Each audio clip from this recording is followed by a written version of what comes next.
Wandavision Episode 1-4 Synopsis. Episode 1, Wanda Maximoff and Vision have just moved into a black and white 50s-style home, where Wanda uses her powers to make housewife chores a breeze, and Vision can use his advanced machine brain and body to work.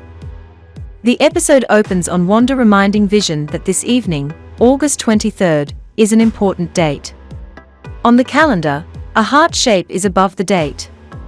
Vision feigns memory of the event, and that he will be prepared for it. As Vision leaves for work, Wanda looks at the calendar, seeming not so sure herself. A knock at the door introduces Wanda to Agnes, their next-door neighbor. Agnes gives Wanda a plant and offers to help her around the neighborhood. At work, Vision is praised by his boss, Mr. Hart, for his efficiency and improving production by 300%. Hart tells Vision that he and his wife are looking forward to their dinner this evening. Vision realizes that the dinner was the event denotes by the heart on the calendar. Heart. In a panic, Wanda calls Agnes, who brings over a family meal for four that she just had lying around. Wanda and Vision attempt to use their powers to cook, but wind up ruining everything but the main course. Though slightly dismayed by the food, Mr. and Mrs. Hart engage Wanda and Vision in polite conversation. At one point, Mr. Hart begins to aggressively question their origins, and Wanda causes food to choke him. His wife watches with a smile on her face, only saying the words "stop it" to Wanda. Vision is able to remove the obstruction from Mr. Hart's throat. The Harts praise the two for their efforts. Wanda and Vision lovingly embrace, while still unsure about any significance of the date beyond the Harts' visit. As the show ends, the camera pans back to a monitor on a supercomputer being watched by an unknown viewer. Episode 2, Wanda and Vision practice a magician act for a talent show fundraiser. In their front yard, Wanda discovers a red helicopter before Agnes approaches her about their committee meeting for the fundraiser. Agnes reminds Wanda that Dottie, the head of the committee, is everything. During the meeting, Wanda befriends Geraldine over their mutual discomfort from Dottie's bossy attitude. Agnes simply drinks. Vision meets up with the neighborhood watch, and agrees to take a piece of chewing gum, which he accidentally swallows, and it clogs his gears. Wanda attempts to reconcile with Dottie, who confronts Wanda as a transmission airs over the radio calling to her. The man's voice asks, "Who is doing this to you?" As the radio blows out, Dottie's glass breaks and cuts her hand, revealing red blood. Dottie politely excuses herself as Wanda looks at the blown radio and broken glass in confusion. A commercial for Strucker watch airs. Wanda and Geraldine wait as a gummed-up Vision stumbles toward the stage for their magic act. Though seemingly inebriated due to the gum in his gears, Vision is able to pull off his magic act with the help of Wanda's powers. Afterward, Wanda is able to remove the gum from Vision's inside. As they are leaving, Dottie stops the two to present them with an award for their performance, which is cheered on by the entire town. Episode 3, now in a 70s color scheme, Wanda and Vision live in a Brady Bunch-type house, with a short brick wall between their neighbors Herb and Agnes. A doctor is over for a house call. The doctor confirms Wanda's pregnancy. Both parents are surprised due to the nature of the pregnancy. The doctor presumes the half-day-old fetus to be at around 4 months. Vision expresses great nervousness and uncertainty, but the doctor reassures him that this is normal for new fathers-to-be. As he walks the doctor out of the house, the doctor informs Vision of his planned vacation to Bermuda. Vision notices Herb cutting through the brick wall with his bushwhacker. Herb plays it off. Vision comes in to see Wanda is now full term. While discussing baby names, Vision suggests Billy, and Wanda suggests Tommy. Wanda produces a painting of a stork on the wall. Vision estimates the birth to be in 3 days. Wanda begins to experience contractions. Suddenly, the house goes crazy and all the lights shut off, even in the neighbors' houses all around the block.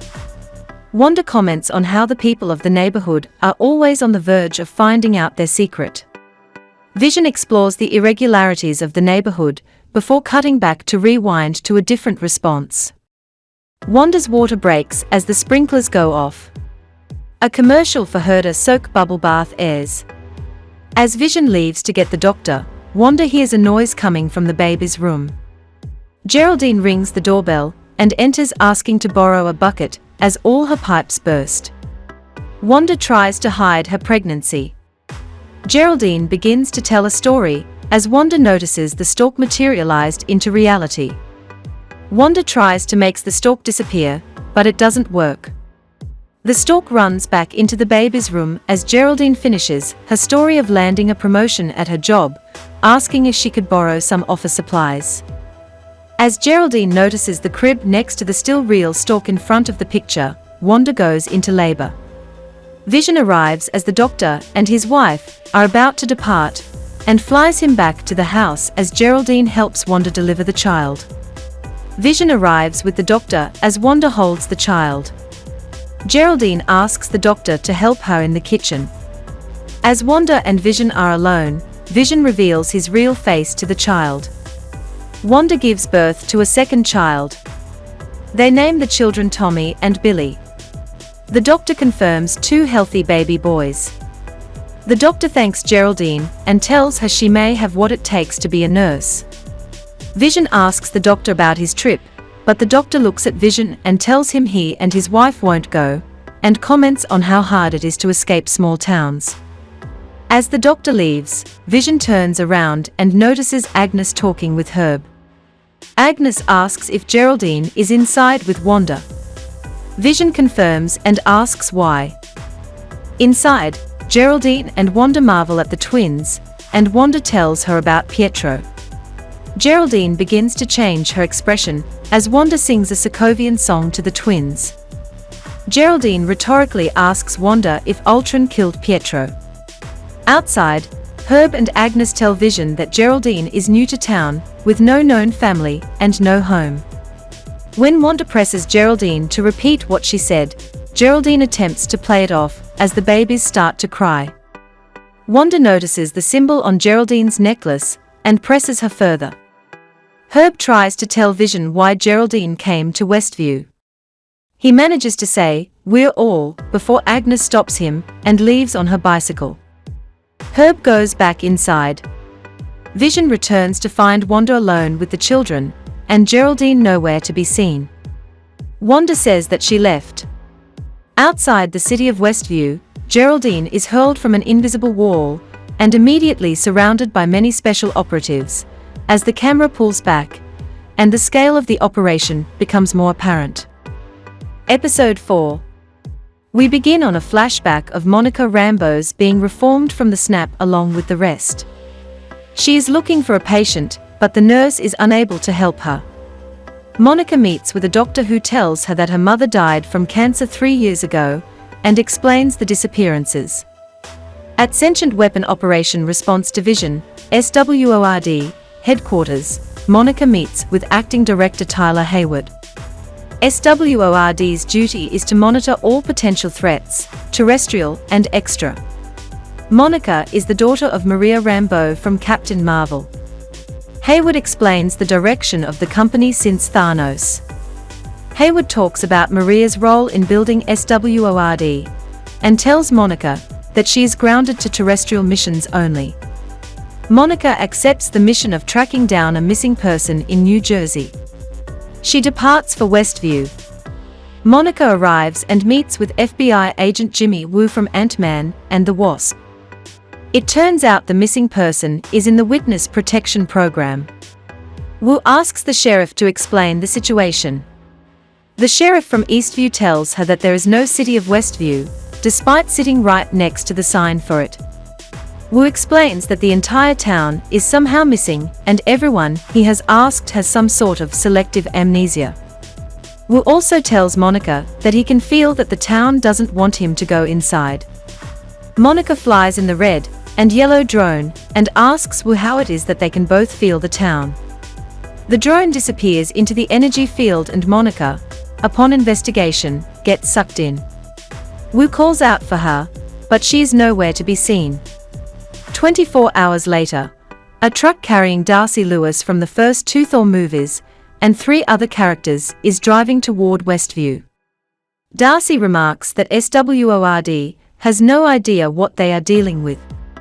They arrive at the SWORD response base outside the energy field around Westview.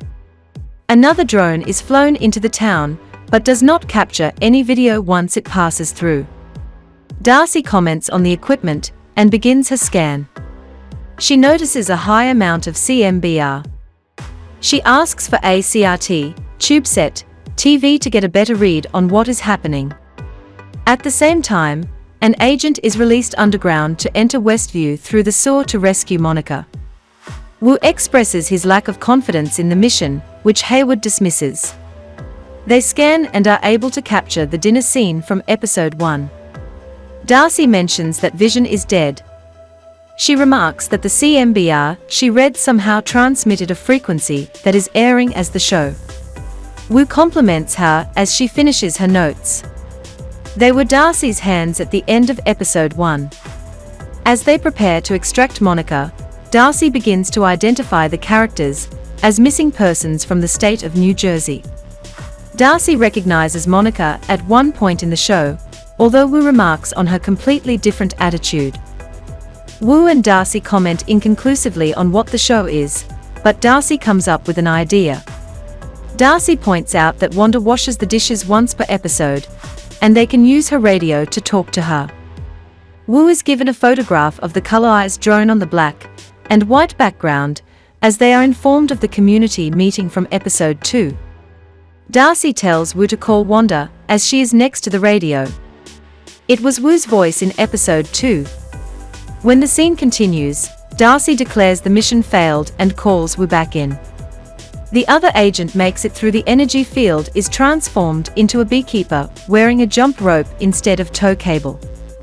His cable detaches and is reeled back into reality, with a jump rope at the other end. The agent emerges as the beekeeper at the end of episode 2. As Wanda looks and says no, we cut back to the base, where Darcy and Wu are chatting once again. They watch the delivery of the babies and Geraldine's comment on Ultron. The show skips to the end, and Darcy sighs unable to capture Monica. Darcy says that someone is censoring the broadcast.